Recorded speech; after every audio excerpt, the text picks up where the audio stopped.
Hello, my name is Peter Parfitt. Welcome to New Brit Workshop. Have you ever had trouble getting a dog stuck in a hole? And I'm not talking about a Jack Russell in a rabbit hole. I'm talking about a bench dog in the top of your bench. And it's happening more and more because the tolerances that we have with the UJK path guide system and all the associated dogs that go with it are very tight in order to maintain accuracy.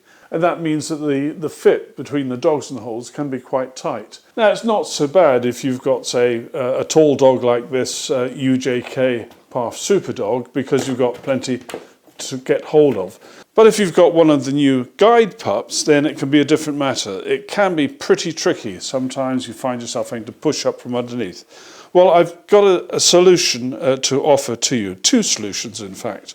And they're little gadgets which I've made up. This is the cheap and cheerful version, and this is the deluxe version, or the Mark II, if you like. Anyway, basically it's a hole in a piece of stick, and there's a slot going to it so that when you squeeze these two sides, it then tightens the hole. It goes over the dog. In this case, it's the guide pup, and up it comes with just a little bit of a wiggle, and that's it out of the hole. And that's quite a tight hole. So having done the basic dog remover, let's bling it up a bit and make a super duper one.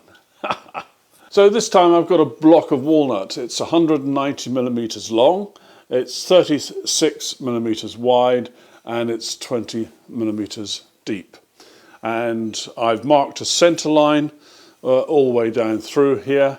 Part of that will be used to do the cutaway for the squeezing action, and the other part will be to help me locate the 20 millimeter hole at the end. But I'm just going to make it a little bit easier to use by putting some cutouts, partly at the handle end and partly at the end where the dog hole will be, just to make it easier to grab when it's on a bench top.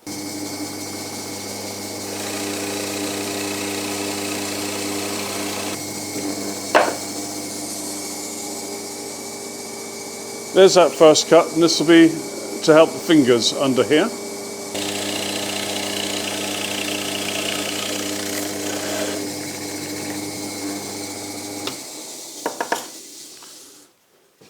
And that's the second cut, which allows me to take away this part, which is the handle end, so one can get one's fingers in underneath here. And of course now we have to make the hole for the dog, the 20 millimeter hole.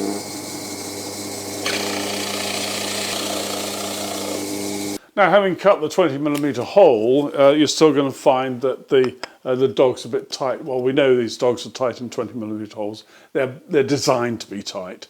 But there is a little trick you can do which will make it a little bit bigger, but it won't make it eccentric. Get a piece of dowel and wrap a piece of sandpaper around it, and do it reasonably carefully. Pop that in the hole, like so. And then make sure you don't have a 1,000-pound camera just about this far away from this when you do this, and then just give it a twist like this. And you don't need to do this for very long, but this does stop it from becoming too eccentric. And let's just try that now. And that now is a nice comfortable fit, certainly good enough for the purpose that we've designed this for. And now it's time to take this to the bandsaw. Now what I'm going to do on the bandsaw is, first of all, I'm going to cut down this edge here, and that will produce the handle part, and then I'm going to cut all the way through the center here.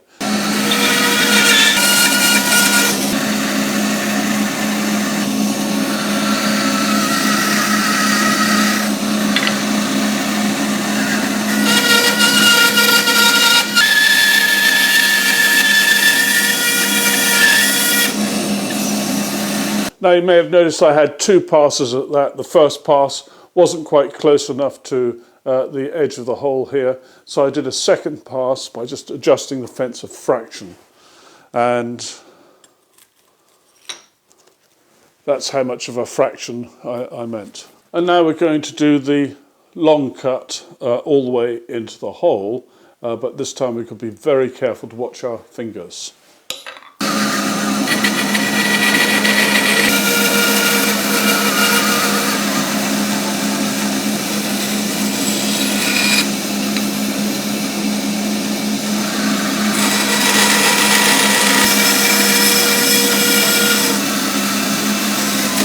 And then you may have noticed that I went down with it against the fence one way and then I turned it over and that produced a slightly wider hole. I'm just going to test this. It sometimes will be necessary to widen this a fraction so that you get a bit more spring grip. It could do with a tiny bit more. Now I've not adjusted the fence. In order to create a tiny bit more, I'm just going to push in on this side to take a little bit more off on this edge here, and as it gets towards the centre I will relax that pushing and you'll find I'll get a nice tapered slot.